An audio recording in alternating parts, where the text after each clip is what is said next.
Chers amis, je voudrais partager avec vous un message sur la délivrance.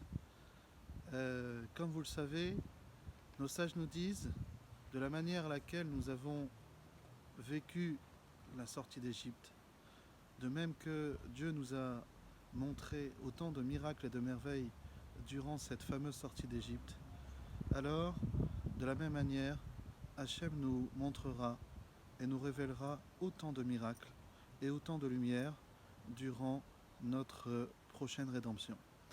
Et donc je voudrais partager avec vous une idée extraordinaire.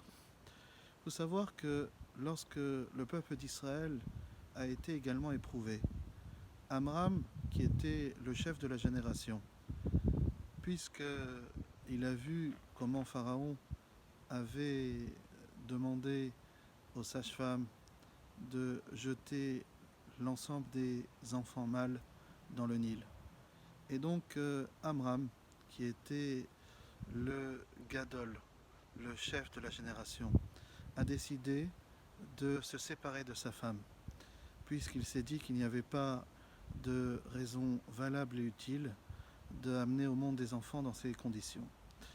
Et donc c'est uniquement Myriam, sa propre fille, qui avait l'âge de 5 ans, qui a raisonné son père en le défiant et en lui disant la chose suivante: Papa, ton décret est plus difficile que celui de Pharaon.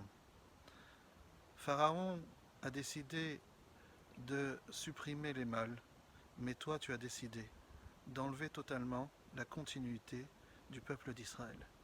Et c'est comme ça que cette petite fille de 5 ans a réussi à amener la raison à son propre père, malgré le devoir de Kibbout Avahem, et c'est elle qui a permis la continuité du peuple d'Israël tout entier.